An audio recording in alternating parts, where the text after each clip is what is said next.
हम आपको बता दें कि झारखंड और महाराष्ट्र दोनों राज्यों में चुनाव होने जा रहे हैं। तारीख का ऐलान बस आपके सामने होगा। तस्वीरें दिखाते हैं। चुनाव आयोग की प्रेस कॉन्फ्रेंस अब शुरू लगभग हो चुकी है। बस अब मुख्य चुनाव आयुक्त आपके सामने अपनी बातों को रखेंगे। क्या कहते हैं, सीधे आपको हम कनेक्ट करते हैं चुनाव आयोग से। सुनिए। Election commissioners Shri Gyanesh Kumar ji and Dr. Sukhbir Singh Sandhu ji. We also have with us on dais senior deputy election commissioners and deputy election commissioners of the Election Commission of India. I am Anuj Chandak, Joint Director Media for the Election Commission. The format of the press conference will be as follows. There will be a brief address by the Honorable CEC along with a very informative presentation. The copy of presentation will be shared with you along with the press note and all of the details after the press conference conclude. After the address by Honorable CEC, we will be having a question and answer session. I would request all of you to kindly raise your hand and the mic will come to you. Kindly introduce yourself, your name and organization and ask your question. Thank you so much. Now I would request Honorable CEC to kindly address the media. माननीय निर्वाचन आयोग श्री ज्ञानेश कुमार जी on my right side, निर्वाचन आयोग doctor Sukhbir Singh ji Sandhu on my left, आयोग के वरिष्ठ अधिकारीगण और मीडिया के सभी फ्रेंड्स और इस प्रेस कॉन्फ्रेंस में जुड़े हुए सभी हमारे वोटर्स, आप सबका इस प्रेस वार्ता में स्वागत है। We welcome you all at this press conference, which is about the declaration of the schedule for the ensuing state assembly elections in Maharashtra and Jharkhand. Friends, मैं इस वार्ता को शुरू करने से पहले चुनाव आयोग की तरफ से और आपके माध्यम से सर्वप्रथम हरियाणा और जम्मू कश्मीर के सभी मतदाताओं को, वोटर्स को चुनाव में बहुत ही सशक्त दमदार पार्टिसिपेशन के लिए मुबारकबाद देना चाहता हूं, धन्यवाद करना चाहता हूं। जम्मू कश्मीर की आवाम ने जमहूरियत के जश्न को ऐतिहासिक बना दिया। भारी संख्या में पार्टिसिपेट कर अपने जमहूरी हक का शानदार उपयोग किया और जिसने लोकतंत्र की मजबूत नींव रखी है। दुनिया में सबसे बड़े लोकतंत्र के रूप में भारत हर चुनाव में गोल्ड स्टैंडर्ड्स तय कर रहा है, रिकॉर्ड बना रहा है। इन दोनों चुनावों में जो जज्बा दिखाया गया वो लंबे समय तक याद रहेगा। आप सबको वो पिक्चर्स, वो माहौल निश्चित रूप से याद रहेगा। जम्मू कश्मीर की आवाम ने जमहूरियत के जश्न में लोकसभा चुनावों में जो बुनियाद बनाई थी, उस पर एक बहुत ही सशक्त इमारत असेंबली इलेक्शंस में लिखी है और इस जनादेश ने नई आशाएं और उम्मीदों को संचार दिया है। Now it is over to the people of J&K to take this democratic journey forward. और हम एक नया गोल्ड स्टैंडर्ड और सेट कर रहे हैं। Just to remind you, just to recall, चुनाव घोषणा के समय ही हम अपना इरादा घोषित करने लगे हैं। हम अपनी विल और इंटेंट को पहले बताते हैं और उसे पूरा करके दिखाते हैं। Just to take you down the memory lane, Lok Sabha के चुनाव के समय, अनाउंसमेंट के समय हमने वादा किया था कि हम 4M की चुनौतियों से निपटेंगे और हिंसा, पुनर्मतदान, धन और सोशल मीडिया के दुरुपयोग की अनुमति नहीं देंगे। और आप सब जानते हैं कि हमने वो करके दिखाया। भारत के चुनावों की गोल्ड स्टैंडर्ड्स की कड़ी में हम एक और नया अध्याय लिख रहे हैं। इसी को आगे बढ़ाते हुए J&K अनाउंसमेंट के समय अगर मैं आपको फिर से याद दिलाऊं कि चुनाव से पहले किस प्रकार की थ्रेट्स थी, आतंकी हमले बढ़ रहे थे। लोग, आप सब लोगों में से बहुत लोग ये भी पूछ रहे थे कि पता नहीं चुनाव आयोग J&K में चुनाव कराएगा कि नहीं कराएगा। और 16 अगस्त को जब चुनाव की घोषणा का समय था, तो इसी प्लेनरी हॉल में हमने अप फ्रंट और बोल्ड वादा किया था। और मुझे याद है मैंने कहा था कि जमहूरियत के जश्न में आपकी शिरकत दुनिया देखेगी नापाक इरादों की शिकस्त की कहानी। और वो कहानी आपने सबने देखी और वो कहानी पूरे वर्ल्ड ने देखी। चुनाव को इंड्यूसमेंट फ्री बनाया गया और जहां J&K में चुनाव कराने का विषय होता था, वहां सीजर्स में 130 करोड़ रुपए के सीजर्स हुए, which is 100 times more than 2014 elections. तो पहले ये बात भी नहीं होती थी कि सीजर्स भी करना है, इस पावर को रोकना भी है। Similarly in Haryana, Seizures were to the tune of around 75 crores, 4 times more than 2019 elections. इन दोनों राज्यों के चुनावों में भी नील रीपोल रहे. There was not even a single repoll in both the states, including the state of Jammu Kashmir. कोई violence नहीं हुई, zero violence, including the state of Jammu Kashmir. एक भी लाठी नहीं चली, एक भी गोली नहीं चली. आप सब इस बात के गवाह हैं. आपने देखे शिकस्त के नजारे. And let us give an ovation to the voters of Jammu Kashmir and Haryana. चुनाव दर चुनाव घटती हुई हिंसा, बढ़ती भागीदारी, रिकॉर्ड सीजर्स, मतदाता बिल्कुल स्पष्ट संदेश दे रहे हैं that they have full belief, they are very participate in the electoral process. लेकिन कोई बात नहीं, फिर भी अगर मुझे याद आए तो कुछ तो लोग कहेंगे लोगों का काम है कहना. हम उसके बिना चिंता किए आगे बढ़ते हैं, अपना काम सशक्त तरीके से करते हैं, ये आपको विश्वास दिलाते हैं. So friends, now we come to Maharashtra and Jharkhand, जहां पर अब उत्सव का समय है. हाल ही में हमने झारखंड और महाराष्ट्र में विजिट की थी और वहां पर political parties, DOs, SPs, IGs, commissioners, enforcement agency सबके साथ बैठक की थी और पूरे व्यवस्था को समझा और उसका रिव्यू किया था. So before we come to the schedule, let me share some basic information about these two states with you. Total districts in Maharashtra 36 with 288 assembly constituencies, of which 234 are general and scheduled tribes constituencies 25 and SC constituencies 29. Term of the assembly of the Maharashtra is ending on 26th November 2024. If we talk about the number of electors in Maharashtra, they are 9.63 crores, 4.97 crores male and 4.66 crores female voters. Young voters की संख्या जिसपे काफी जोर दिया गया था SSR में 1.85 करोड़ और उसमें से 20.93 lakhs are first time voters of 18 to 19 age group.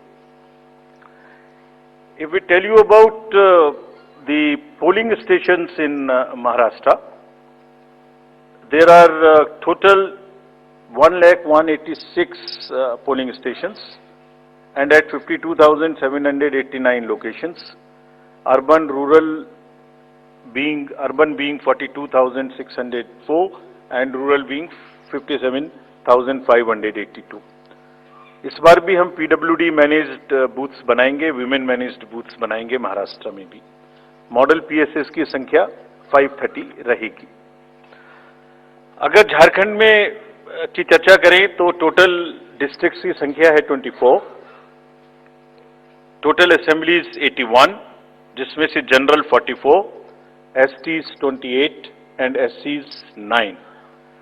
Jharkhand की असेंबली का टर्म 5 जनवरी 2025 को कंप्लीट हो रहा है और अगर झारखंड में इलेक्टर्स की बात करें तो 2.6 करोड़ वोटर्स, जिसमें 1.29 crore female and 1.31 crore mail.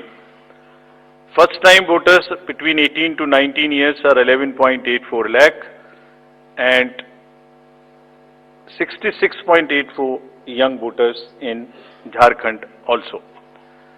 In the centenarian, number of centenarian voters is 1,706 and 3.67 lakhs PWD voters plus 1.14 lakh voters are of the age of 85 and plus in Jharkhand.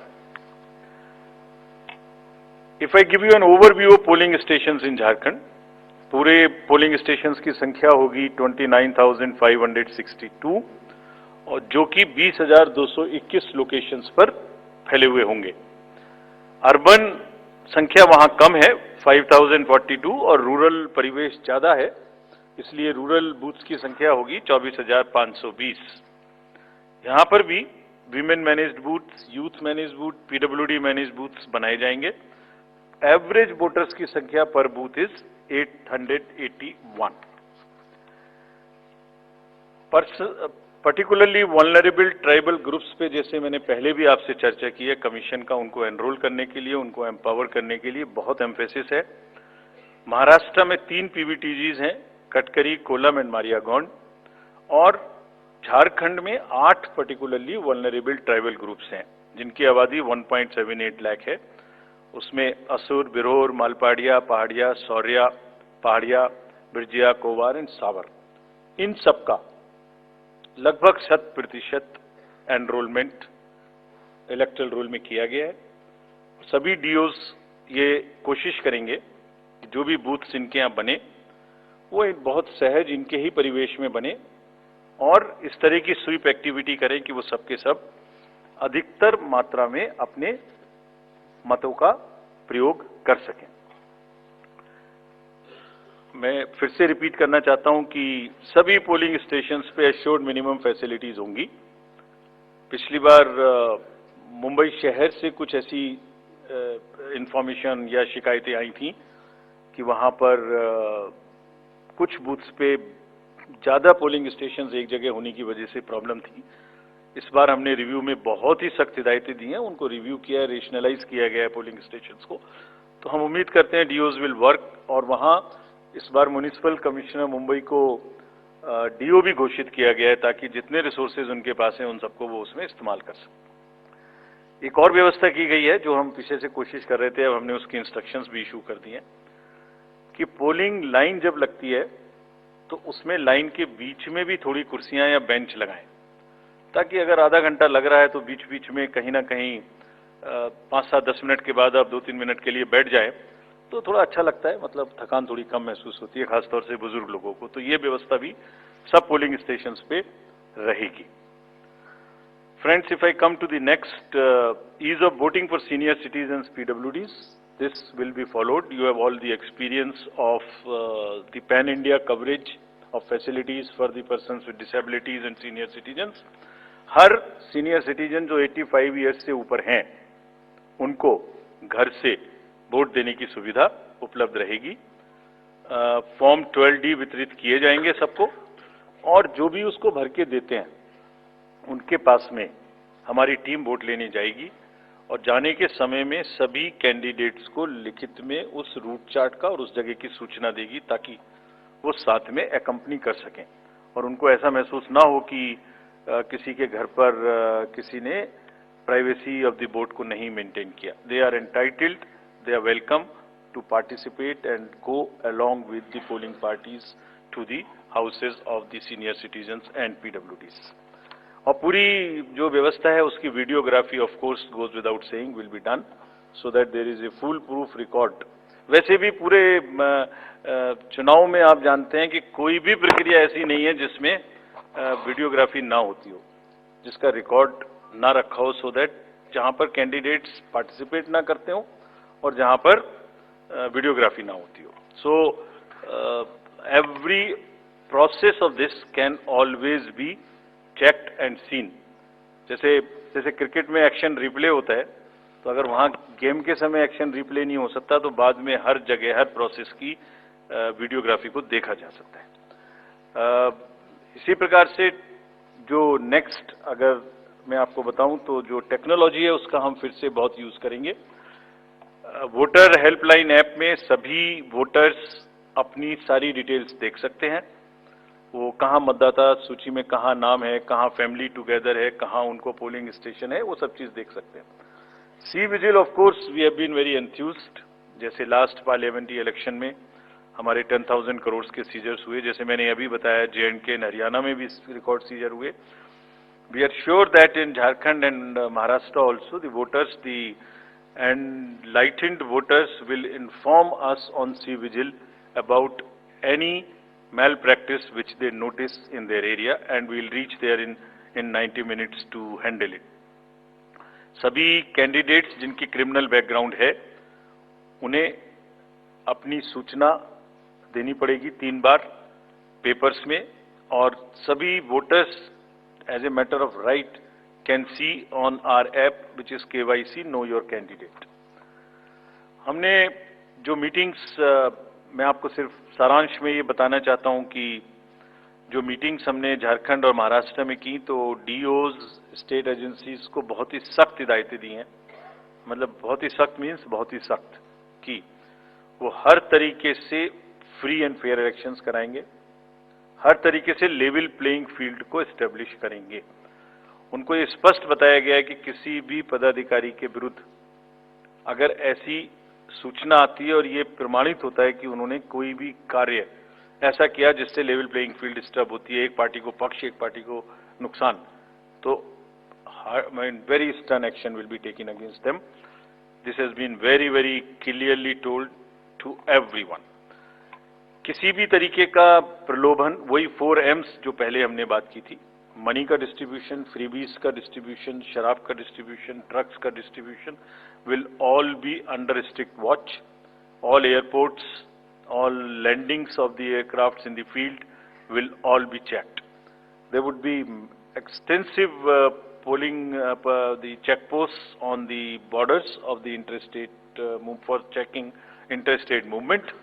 और कहीं से भी मल्टी डिसिप्लिनरी टीम्स वहां बनाने के लिए कहा गया है, यानी जिसमें एक्साइज भी होगा, पुलिस भी होगी, जीएसटी भी होगी, ट्रांसपोर्ट के भी लोग होंगे, ताकि वो 24/7 उनकी चेकिंग कर सकें। और साथ में ये भी हिदायत दी गई है कि चेकिंग का मतलब ये नहीं है कि कॉमन सिटीजन को कोई भी हैरेसमेंट होना चाहिए।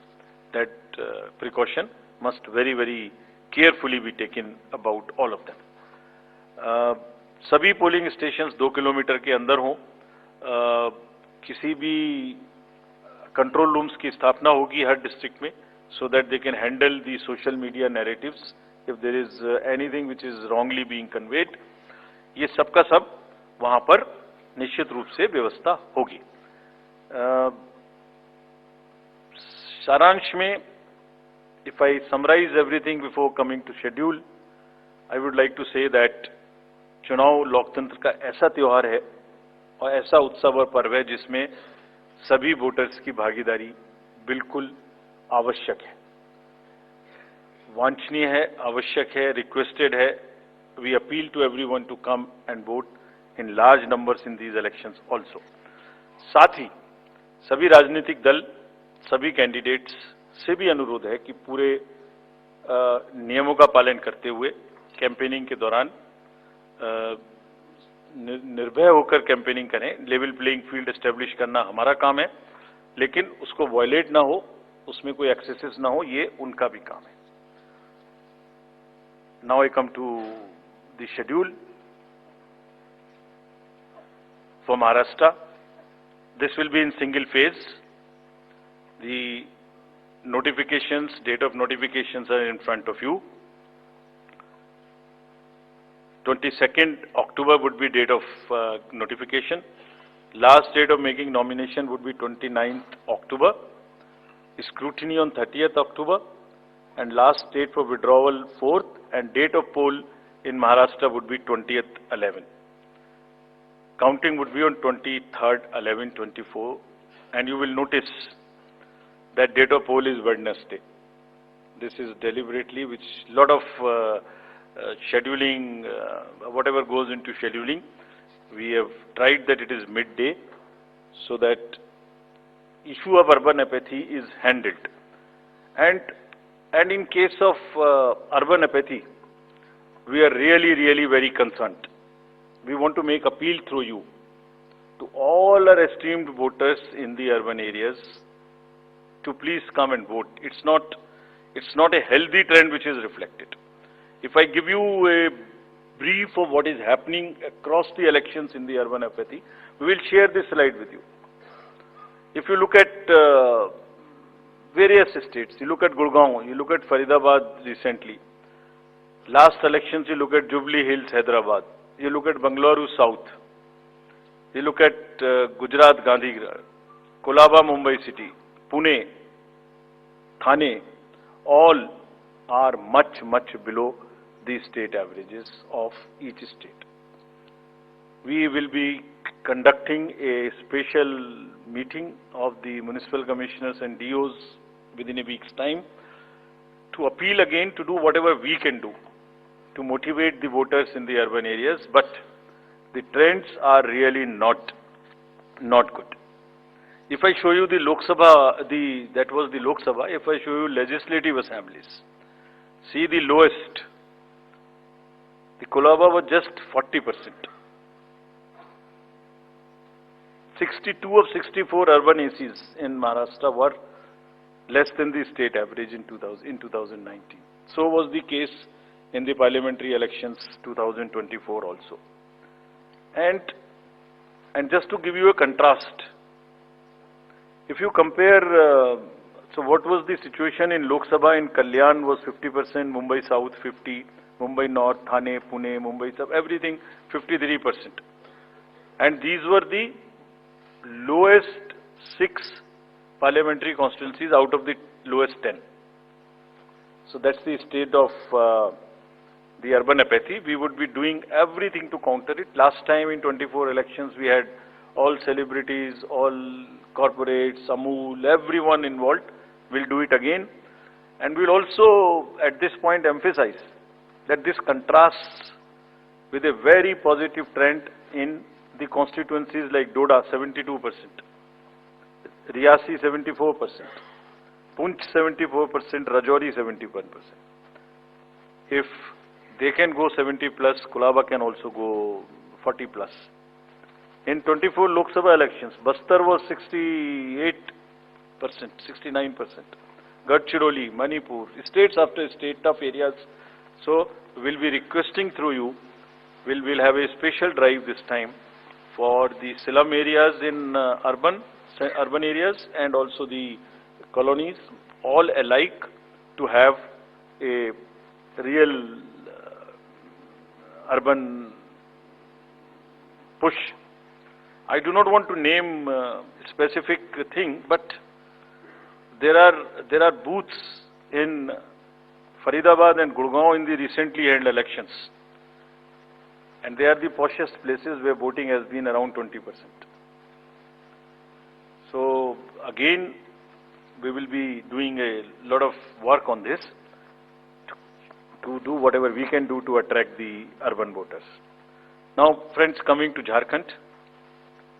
झारखंड एक बहुत ही समृद्ध स्टेट है, बहुत ही उसकी विरासत है, और वहां पर हम फिर से अपील करेंगे कि सब वोटर्स अधिक से अधिक मात्रा में वोट दें. Schedule would be like this. Jharkhand would be in 2 phases. The date of poll, first phase would be on, date of poll would be on 13th November, and the second phase would be along with Maharashtra on 20th November. So the date of issue of notification for Jharkhand phase 1 would be 18th, and for phase 2 would be 22nd along with Maharashtra.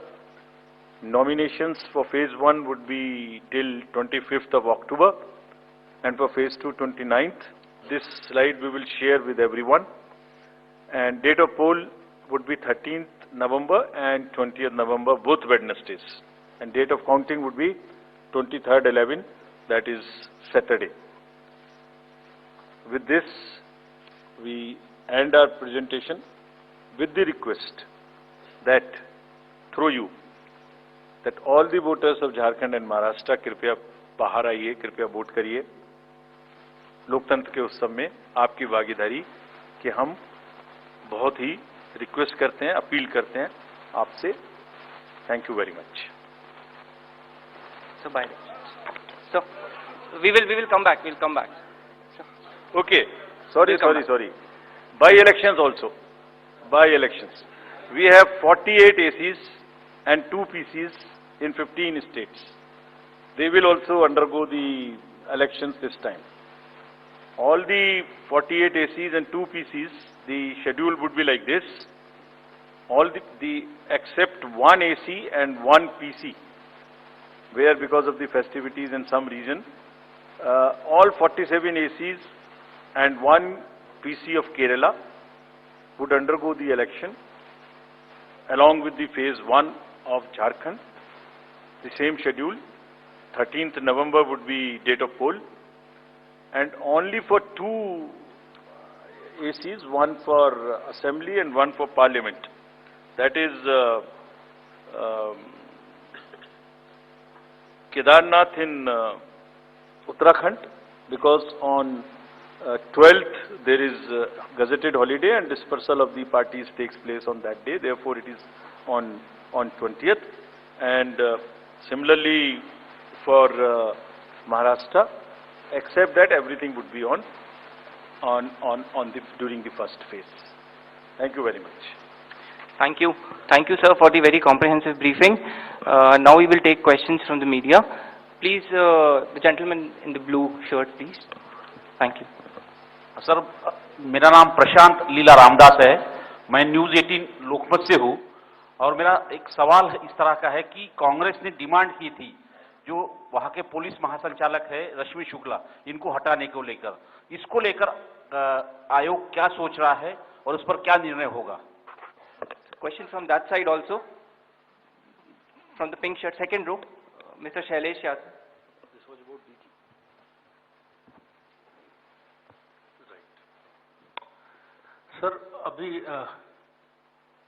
Sir मैं Shailesh Yadav ANI से। अभी हाल ही में चुनाव संपन्न हुए हैं जम्मू कश्मीर और हरियाणा में, और लोकसभा इलेक्शन के बाद देखा गया है कि एग्जिट पोल जो हैं एकदम उल्टे रहे हैं या जो है एकदम गलत साबित हुए हैं, और इसको लेके पब्लिक में सवाल ये उठता है कि एग्जिट पोल में तो सरकार इनकी बन रही है और नतीजा उल्टा है, उस पर EVM पे सवाल उठाए जाते हैं, जिसकी शिकायत आपसे कुछ पार्टियों ने करी थी, जिनका एग्जिट पोल में ये था कि सरकार बन रही है और जब EVM का रिजल्ट आया तो सरकार बदल गई। तो इस तरह के एग्जिट पोल को लेके आपका क्या कहना है, क्योंकि सवाल जब उठते हैं तो आपकी तरफ से जो है बाहर नहीं आता है कि क्या इलेक्शन कमीशन सोच रहा है इस पे? Last row, madam was raising the hand. Please. Yes. So just wanted a clarification for the assembly constituencies and parliamentary constituency by polls. So it's Wayanad and Nanded, the two parliamentary constituencies voting, right? Yes. Yes. Yes. There is a EP. There is a EP pending. Yeah. Gentleman in the, yes, please. Sir, I am Sandeep Rajgolkar from TV9 Marathi. मेरा सवाल ये है, जो अभी जो सरकार में जो पॉलिटिकल पार्टीज है उनको अब मिले, अपोजिशन को भी मिले, उन्होंने मांग की थी, जो पार्टी अभी सरकार में है उन्होंने मांग की थी कि एक फेज में ही वोटिंग हो, और अपोजिशन ने तब टीका पर की थी उन पर कि 2 या 3 फेज में होना चाहिए। तो उनकी मांग थी इसलिए किया क्योंकि छोटा हो के भी झारखंड में वहां पे 2 फेज है और महाराष्ट्र में 1 ही फेज है। We have gentleman in the first row, please. Good evening sir. सामने सर, मोहित दुबे न्यूज नेशन से हूं सर। मेरा सवाल ये है कि EVM को लेके पहले भी आपने बयान दिया है, लेकिन एक बार फिर से EVM को लेके शिकायतें विपक्षी दलों ने हरियाणा को लेके की है, बैटरी को लेके शिकायत की गई है। तो आप हमेशा ये कहते रहे कि निष्पक्षता के साथ हम चुनाव करवाते रहे, तो ऐसे लोगों को आप क्या जवाब देंगे, ऐसे लोगों को आप क्या कहेंगे जो EVM को लेके आपसे शिकायत करते हैं और इस बार बैटरी को लेके शिकायत की गई है? तो पहले इसमें प्रश्न जवाब दे देता हूं। पहला प्रश्न था DG महाराष्ट्र के बारे में।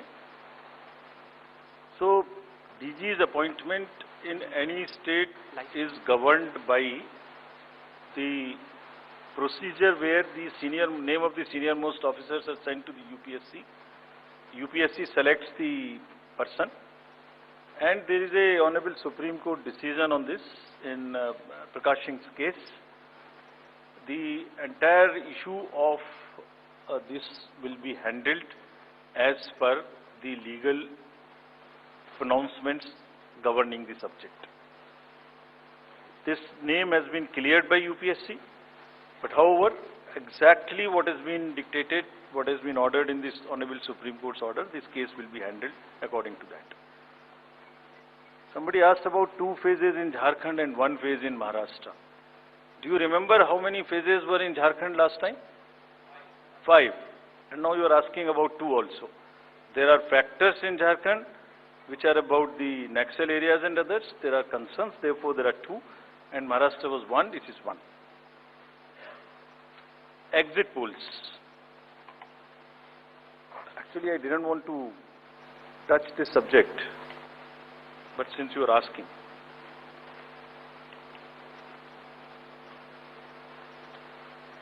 एग्जिट पोल्स के आने की वजह से,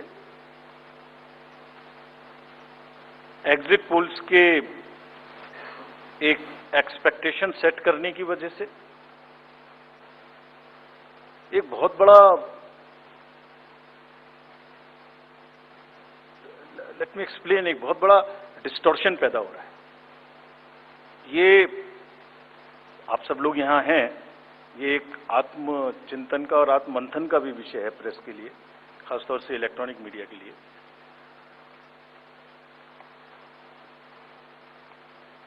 पिछले कुछ इलेक्शन से दो तीन चीजें एक साथ हो रही हैं, अगर हम उसको पूरे कैनवस को एक साथ देखें तो, और ये सबके लिए समझना जरूरी है। पहले एक एग्जिट पोल आता है जिसकी हम उसको गवर्न नहीं करते, जो एस्टेब्लिश्ड रिजीम है, स्टैट्यूटरी एंड जुडिशियल रिजीम, उसमें हम उसको गवर्न नहीं करते। लेकिन एक खुद के आत्मचिंतन की जरूरत जरूर है कि वो उसका सैंपल साइज क्या था, उसका सर्वे कहाँ हुआ, उसका रिजल्ट कैसे आया। अगर मैं उस रिजल्ट से मैच नहीं किया तो मेरी क्या रिस्पॉन्सिबिलिटी है, कहीं कोई डिस्क्लोजर्स हैं कि नहीं है, ये सब देखने की जरूरत है बहुत सख्त। there are bodies which govern this, there is NBSA, there are other bodies which self-regulate, and I am sure the time has come that the associations, bodies which govern will do some self-regulation, because इसी से जुड़ा हुआ दूसरा विषय है जो कि बहुत ही इंपॉर्टेंट है।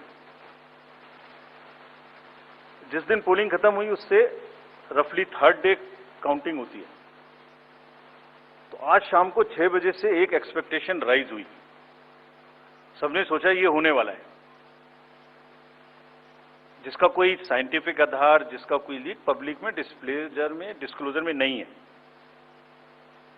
जब काउंटिंग का समय शुरू होता है तो 8:05 और 10 मिनट से रिजल्ट्स आने शुरू हो जाते हैं, विच इज नॉनसेंस।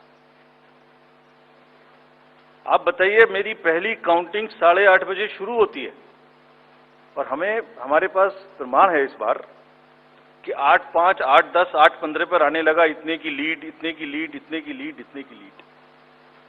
ऐसा तो नहीं है, I am just posing question, we are not gone into this, but ऐसा तो नहीं है कि एग्जिट पोल को जस्टिफाई करने के लिए वो शुरू में ट्रेंड्स आ गए कि हमने तो ऐसा कहा था, वैसे ही ट्रेंड हो रहा है, बाद में जो होगा वो होगा। और अचानक से पहला रिजल्ट एक राउंड का 8:30 बजे जब काउंटिंग शुरू हो रही है तो 9 बजने में 10 मिनट, 9 बजने में 5 मिनट से पहले 20 मिनट भी लगेंगे एक राउंड में, तो आ ही नहीं सकता। और हम उसको 9:30 बजे वेबसाइट पे डालते हैं, 9:31 पे, एग्जैक्टली कभी भी देख लीजिए एक के बाद एक। 9:30 पे हम उसको अपनी वेबसाइट पे डालते हैं, फिर 11:30 पे डालते हैं, फिर 1:30 पे डालते हैं। चलिए, आपके कोई कॉरेस्पॉन्डेंट वहां मौजूद थे, उन्होंने पहले बता दिया। प्रोसेस काउंटिंग में रिजल्ट को स्क्रीन पे दिखाना पड़ता है, एजेंट के साइन लेने पड़ते हैं, ऑब्जर्वर से जस्टिफाई कराना पड़ता है, तो ऑफिशियल साइट पे आने में आधा घंटा लग सकता है। लेकिन 9 बजे से 9 बजने में 10 मिनट से पहले कैसे आते हैं? और उससे क्या होता है, एक तो एक्सपेक्टेशन है एग्जिट पोल्स की, उसके बाद 8:45 बजे तक मैंने दिखा दिया उसी के मापदंड से कि वो लीड कर रहे हैं लोग। तो वास्तविक रूप से जब वो एक्चुअल रिजल्ट्स आने शुरू होते हैं तो एक मिसमैच होता है, and that mismatch is also giving, this can lead to serious issues sometimes. Even the gap between expectation and achievement is nothing but frustration.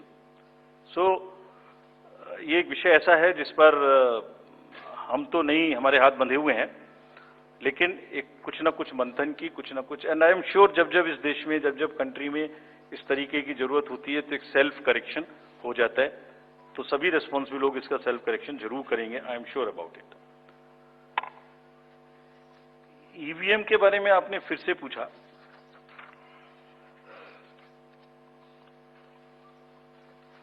बहुत बार मैं बता चुका हूं आपको, थोड़ा समय लगेगा तो फिर से बता देता हूं। 6 महीने, लगभग 5-6 महीने फर्स्ट एफएलसी शुरू होती है ईवीएम की। मैं 2 बात बता रहा हूं, बस मोटी सी 2 बात, बाकी सब आपको मालूम है। वो टेम्पर नहीं हो सकती, उसमें कोई कनेक्शन नहीं हो सकता। अभी लोग पूछते हैं जब पेजर से उड़ा देते हैं तो ईवीएम को कैसे हैक नहीं कर सकते, ये भी पूछते हैं। जब कोई किसी कंट्री में पेजर से उड़ा दिया तो ईवीएम हैक हो जाएगी। अरे भाई, पेजर कनेक्टेड होता है, ईवीएम कनेक्टेड नहीं होती। एनीवे, 2 बात मोटी मैं आपको बताता हूं, बहुत मोटी। 5-6 महीने पहले FLC होती है, first level checking of the EVMs, और मेरे पास में एक पूरा रिकॉर्ड है। ये हम जो भी ईवीएम की शिकायतें बाय द वे आई हैं, वो हमारे पास 20 शिकायतें आई हैं। हर 20 शिकायत का हम इंडिविजुअल जवाब देंगे, फैक्ट बाय फैक्ट। सो इसमें कोई डाउट नहीं है। We will convey to each candidate to assure, this is our duty. Actually हमारी ड्यूटी है कि अगर कैंडिडेट ये पूछ रहे हैं कि आप बताइए, तो हम उन्हें बताएंगे, निश्चित रूप से बताएंगे, लिख के बताएंगे, पूरा डिटेल्ड बताएंगे और जल्दी ही बताएंगे। तो I am not going to individual cases, और उन सबको पब्लिश भी कर देंगे ताकि आप सबको भी पता लग जाए। But first level checking, randomization, second randomization, storage में रखना, स्टोरेज से बाहर निकालना, कमीशनिंग करना, कमीशनिंग के बाद वापिस स्टोरेज में रखना, फिर उसको पोलिंग डिस्पर्सल के दिन ले जाना, फिर उसको बूथ पे पहुंचाना, बूथ पे पूरा दिन वोटिंग कराना, फिर सील करना, फिर वापस स्टोरेज में रखना, फिर काउंटिंग के दिन निकालना, फिर पूरे दिन दिखाना। इसमें हर समय पर पॉलिटिकल पार्टी या उस कैंडिडेट या उसका एजेंट मौजूद रहते हैं। जब मशीन में कमीशनिंग होती है, उस दिन उसमें बैटरी डाली जाती है। पहले आया था, पहले और बहुत सारी चीजें आई थी कि वो हैक हो सकती है, उसका वोट इधर डाला तो इधर जा सकता है, कुछ हो सकता है। ये पहली बार आया। अब हम ये भी सोच रहे हैं कि इससे अगला क्या आएगा, हम नहीं समझ पा रहे इससे अगला क्या आएगा, बट लगता है अगला भी कुछ आएगा, रुकेगा नहीं। मतलब कितनी बार। एनीवे, कमीशनिंग बहुत जरूरी है समझना। वोटिंग से करीब 5 या 6 दिन पहले कमीशनिंग होती है। 5-6 दिन पहले उस दिन मशीन में सिंबल पड़ते हैं। तो अब मशीन में अभी तक नई बैटरी उस दिन एक डाली जाती है, और सील करके उस बैटरी पे भी कैंडिडेट के एजेंट्स के दस्तखत होते हैं। छोड़िए, मशीन पे तो होंगे ही होंगे, हमें भी नहीं पता, हमने भी पता नहीं कब बनाया था ये नियम, हमारे काम आ रहा है अभी कि वो बैटरी पर भी एजेंट के दस्तखत हो। और अब कमीशनिंग के बाद, क्योंकि 5 ही दिन बचे हैं और इसमें सिंबल लोड हो चुके हैं, ये उनके सामने में स्ट्रांग रूम में जाएगी, डबल लॉक लगेगा, 3 लेयर की सिक्योरिटी रहेगी, 3 लेयर की, जिसमें CAPF भी शामिल होगी, मस्ट है। ऑब्जर्वर होंगे। उसके बाद जब वो पोलिंग के डिस्ट्रीब्यूशन के दिन निकलेंगी, उस दिन फिर यही प्रोसेस होगा, सारा प्रोसेस वीडियोग्राफ होगा।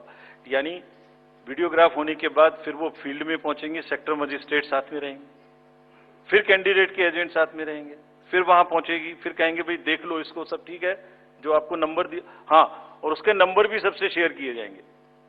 इस नंबर की मशीन इस बूथ पे जाएगी। फिर जब वो बूथ पे पहुंच गई तो कहें भाई मिला लो आप, उसी नंबर की है कि नहीं है, वोट भी डाल के देख लो 50 ठीक है कि नहीं है। किसी ने 50 डाले, किसी ने 20 डाले, किसी ने कहा नहीं हमें ठीक है, हम नहीं डालेंगे। किसी स्टेज में किसी बूथ पर 20 कैंडिडेट हैं, किसी पर 5 कैंडिडेट हैं, किसी पर 5 ने कम वोट डाले, किसी ने ज्यादा डाले, बैटरी उसी हिसाब से यूज। फिर पूरे दिन वोटिंग हुई, तब एक एक वोट का हिसाब रखा, फिर बंद हुआ। बंद होने के समय में एंड ऑफ क्लोज ऑफ पोल में फिर से दस्तखत कराए, फिर से हिसाब लगाया कितने वोट पड़े, फिर से फॉर्म 17C दिया। उसको कितना दिखाएंगे, कौन दिखाता है इतना, बताइए। कोई एक प्रोसेस कंपैरेटिव बताइए पूरी कंट्री में जहां पब्लिक डिस्क्लोजर, पार्टिसिपेशन इतना अधिक हो, कोई ये बताइए प्रोसेस। उसके बाद में बंद करने के बाद में उसको स्ट्रांग रूम में बंद किया, फिर काउंटिंग के समय निकाला तो एक बैरिकेटिंग लगाई, उस बैरिकेटिंग के बीच में से जाएंगे, इधर उधर से नहीं जाएंगे ताकि कोई मिक्सअप ना हो। अच्छा, मिक्सअप कैसे होगा, वो नंबर हमने आपको दिया हुआ है। जब काउंटिंग में पहुंचे तो फिर कहें भाई चेक कर लो, फिर 17C से चेक कर लो, round wise round this is happening.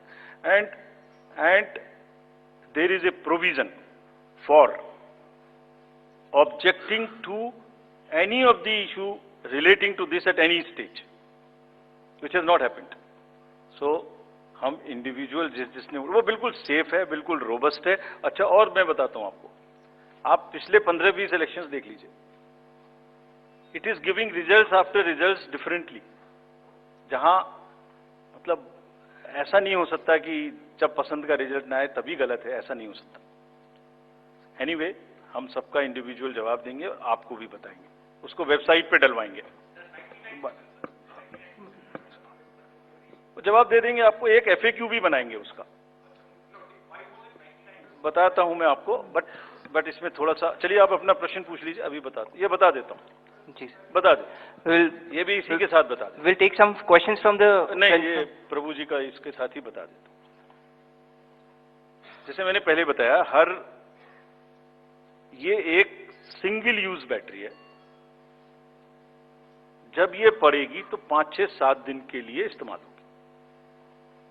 इसकी जैसे आपके कैलकुलेटर में बैटरी है, I mean it is not mobile का बैटरी जो एवरी दिन चार्ज होगी, it is like calculator battery, 5 साल तक चलती रहेगी। जब शुरू हुई तो मान लिया वो 100% थी, और वो धीरे धीरे यूज डिसयूज, कितना एक्सटेंसिव यूज, कितना ग्राफ किया, सबसे यूज होती रहेगी 10 साल के बाद तक, 5 साल तक। 5 साल में जब बंद होगी तो पता लगा उससे पहले 3-4% थी, आपको पता नहीं लगेगा, सडनली बंद हो जाएगी। बट हमने प्रोविजन बनाया हुआ है कि जब इनिशियल ये शुरू होगी तो इसकी 2 चीज हुई, एक परसेंटेज ऑफ चार्ज, एक output. Output is in terms of voltage, it's a very low required voltage which the machines require. So anything between 7.4 to 8 volt is considered कि ये बिल्कुल परफेक्ट स्थिति में है और इसको आप डाल सकते हैं। तो it is initially marked as that yes it is okay, go ahead, 99% it is charged. Now after commissioning के समय में भी मॉक पोल की जरूरत है, पोलिंग स्टेशन में भी मॉक पोल की जरूरत है, नंबर ऑफ कैंडिडेट्स भी अलग अलग है। सो ये एवरीथिंग कैन डिफर डिफरेंटली, और जब भी वोल्टेज 7.4 से नीचे आएगी तभी ये एक्चुअल वो दिखाना शुरू कर देगी। This is how it is designed. And अगर 5.4 या कोई परसेंटेज है उसके आस 5.8,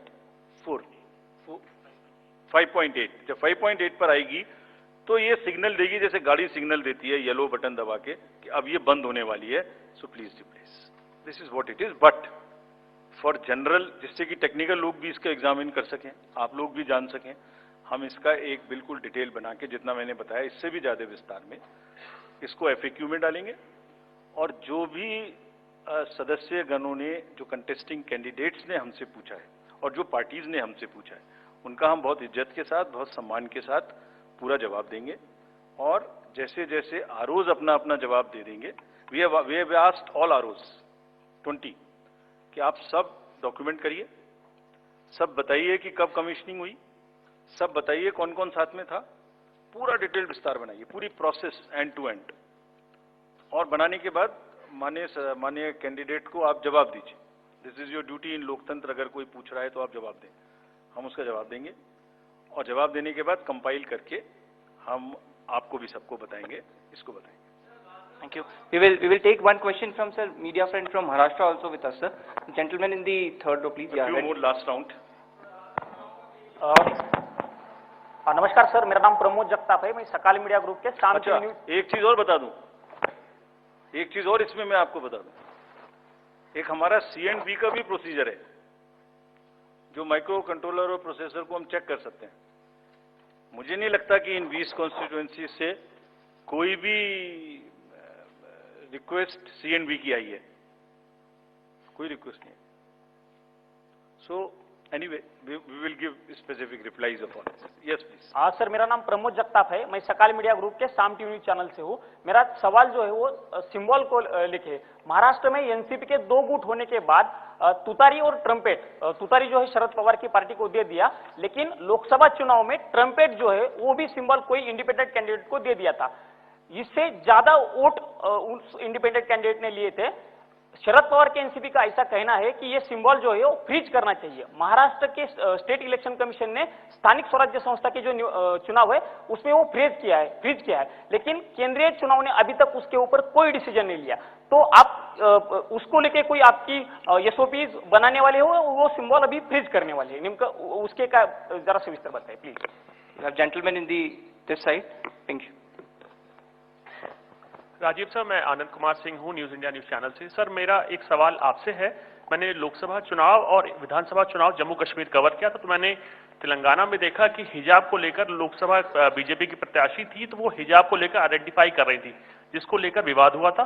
और ऐसा ही जम्मू कश्मीर में भी हुआ, किश्तवाड़ से शगुन परिहार को उम्मीदवार थी बीजेपी की, तो वो भी हिजाब उठाकर शक्ल देखने को लेकर, आइडेंटिटी को लेकर देखना चाहते, जिसको लेकर विवाद हुआ था। दिल्ली बीजेपी ने आपको लिखा है कि इसको लेकर एक एसओपी बनाई जाए जिससे आइडेंटिटी क्लियर हो सके। तो मेरा सवाल आपसे सीधा ये है कि डेमोक्रेटिक राइट या कल्चरल राइट, आप किसको आगे रखेंगे? Yes please to the gentleman. जी सर, एक सवाल ये भी था कि आपने एक करके will go by Anuj please. Rajiv sir, अभी जो है आपने चुनावों की तारीखों का ऐलान किया है, लेकिन उसमें कुछ ऐसी सीट्स हैं विधानसभा जहां पर उपचुनाव होना था या लोकसभा जिन पर नहीं ऐलान किया गया, वो कौन कौन? सब पर यूपी की 10 सीटें थी। 10 की 10 होंगी। 9 किया है। Basirhat is under the election petition. There is an election petition in Basirhat, so that is one case. 10 सीटें थी ना। Milkipur also is under election petition. So let me say it that way. जहां इलेक्शन पिटीशन नहीं है वहां सब में हो रहा है, ठीक है? वो दे देंगे, वो 2 तो मैंने बताई थी आपको। चलिए, let us go orderly. Yeah, please follow a system. Thank you. One, two more questions. Two more. This row. Green. 2 last questions, please. Sir, this is Nishant Azad from Organizer English Weekly. My question is that misuse of AI and deepfakes is increasing. So, what are the steps Election Commission is taking to deal with this issue? Good question. Sir, अभी मुंबई जैसे बड़े शहर में जिस तरीके से दिन दहाड़े मर्डर हुआ, महाराष्ट्र में जिस तरह से लगातार घटनाएं बढ़ी हैं अपराध की, इसको लेकर बहुत ज्यादा चिंताएं हैं, बहुत सारी बैठकें भी हुई हैं। इसको लेकर किस तरीके से चुनाव आयोग ने इससे पहले हालांकि बैठक की थी, अब किस तरह से तैयारियां की जा रही हैं ताकि खास करके शहरी इलाकों में जहां पर आप वोटिंग परसेंटेज वैसे भी कम देख रहे हैं, बांद्रा का इलाका हो, जुहू वर्सोवा, कैसे लोगों में कानून और व्यवस्था के लिए लोगों के मन में विश्वास पैदा करेंगे ताकि लोग वोटिंग के लिए ज्यादा से ज्यादा निकलें? Thank you. We will take one more question, sir. Let him answer. Let him answer. Let me answer these questions first. About this symbol, first question is about the symbol of the NCP. NCP का जो symbol है, man blowing turi. So, उसमें हमारे पास में 2 request आई थी NCP SP से।